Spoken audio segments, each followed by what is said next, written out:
Hello बच्चों, नमस्कार। कैसे हैं आप लोग सभी। उम्मीद है आप सभी लोग अच्छे होंगे और अपने एग्जाम की तैयारी अच्छे से कर रहे होंगे।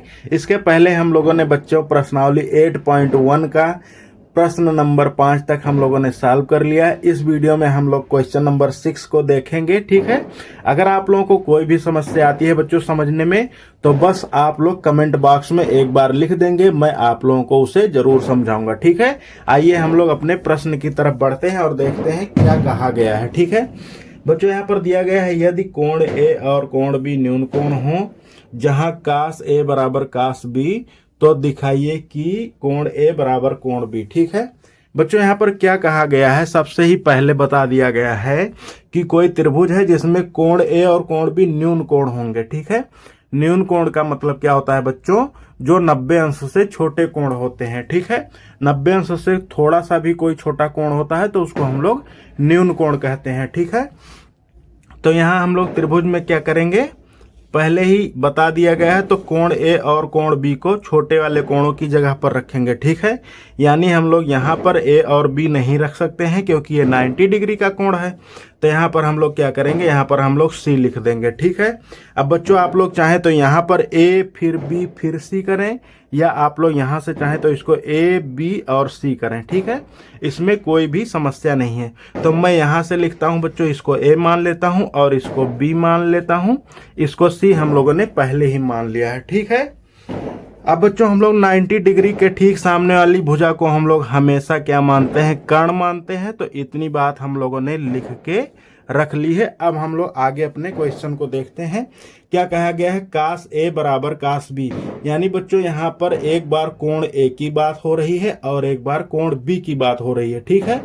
इसका मतलब क्या हुआ कि हम लोगों का आधार और लंब जो है वो जब हम लोग ए की बात करेंगे तो कुछ और होगा, और जब मतलब कास बी की बात करेंगे तो लंब और आधार कुछ और होगा, ठीक है। इसलिए बच्चों मैं आप लोगों को यहाँ पर लिख नहीं रहा हूँ कौन सा आधार और कौन सा लंब है, मैं आप लोगों को बताते चलूंगा और आप लोग समझते चलेंगे, ठीक है। आइए हम लोग लिखते हैं। यहाँ पर पहले लिखेंगे बच्चों, दिया है क्या दिया है बच्चों, दिया है हम लोगों को कास ए बराबर कास बी, ठीक है। हम लोग को बच्चों कास ए बराबर कास बी दिया गया है। अब हम लोग एक चीज यहाँ पर ट्रिक जानते हैं बच्चों, क्या, लाल LAL बटे के ए। इससे हम लोग क्या करते हैं बच्चों, इससे हम लोग जो है त्रिकोणमिति के जो अनुपात होते हैं उनका मान जानते हैं। किसका मान होता है आधार बटे कर्ण, किसका मान होता है लंब बटे कर्ण, और किसका मान होता है लंब बटे आधार। ये चीजें बच्चों हम लोग यहीं से जानते हैं।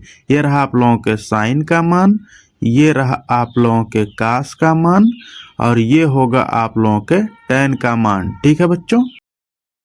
तो यहाँ पर हम लोगों के कास के बारे में बात हो रही है, यानी कोण ए के बारे में और कास के, ठीक है। तो जब हम लोग बच्चों कोण ए की बात करेंगे, जैसे मान लीजिए कोण ए की यहाँ पर बात कर रहे हैं, तो ये वाली भुजा तो फिक्स हो गई, ये कर्ण हो गया है पहले से ही।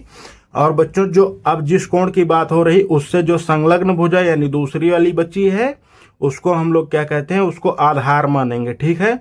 तो बच्चों जब इसको आधार मान लेंगे तो इस कोण के ठीक सामने वाली भुजा हम लोगों की क्या हो जाएगी, लंब। मैं यहाँ थोड़ा सा लिख दे रहा हूँ, ये लंब है और ये आधार है, ठीक है।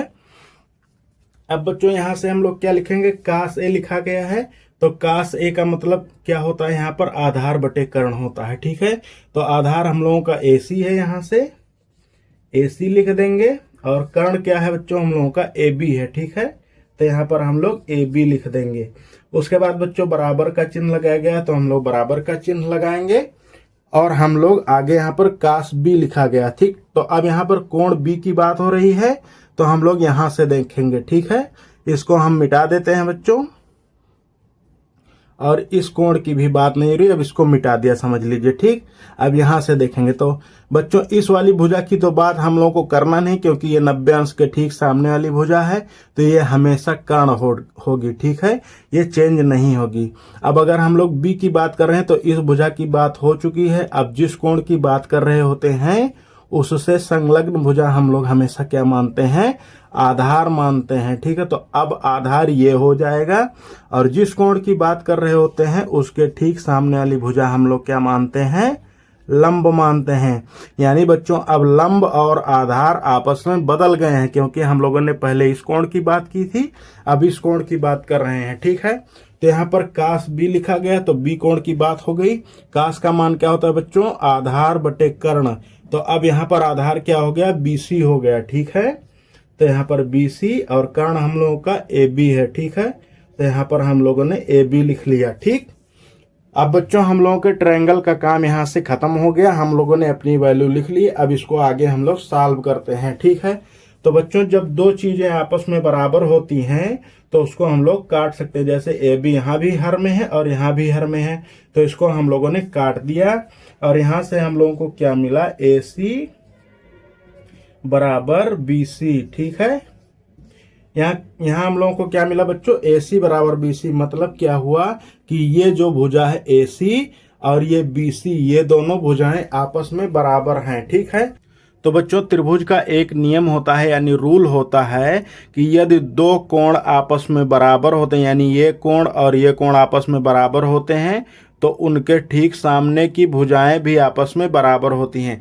इसका ठीक उल्टा अगर हम लोग सोचते हैं बच्चों, तो अगर दो भुजाएं आपस में, ये भुजा और ये भुजा आपस में बराबर है, तो इनके सामने के कोण भी बराबर होंगे। ठीक है, यानी इस भुजा के सामने का कोण ये और इस भुजा के सामने का कोण ये, यानी ये दोनों कोण आपस में बराबर होंगे। ठीक है, उम्मीद है बच्चों आप लोगों को ये बात समझ में आ गई होगी। यही चीज हम लोग यहाँ पर चाहें तो लिख सकते हैं। ठीक है, क्या लिखेंगे, यदि त्रिभुज की दो भुजाएं आपस में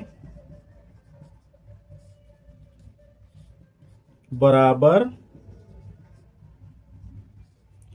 होती हैं तो उनके सामने के कोण भी आपस में बराबर होते हैं। ठीक है, कोण भी आपस में बराबर होते हैं। ठीक है, इतनी बात समझ में आ गई होगी बच्चों। अतः यहां पर लिखेंगे, अतः AC के सामने का कोण कौन सा है, AC के सामने का कोण है बच्चों B, कोण B बराबर, और BC यानी इस भुजा के सामने का कोण A है। ठीक है, कोण A, यानी ये दोनों कोण आपस में बराबर होंगे। ठीक है, लिख सकते हैं आप लोग इति सिद्धम। ठीक है, मतलब यह सिद्ध हो गया। उम्मीद है बच्चों आप लोगों को ये चीज़ एकदम अच्छे से समझ में आई होगी। अगर आप लोगों को ये क्वेश्चन समझ में आया तो प्लीज़ वीडियो को लाइक करिएगा और चैनल को सब्सक्राइब जरूर करिएगा। ठीक है बच्चों, मिलेंगे अगले वीडियो में, तब तक के लिए आप सभी का हृदय से धन्यवाद। जय हिंद।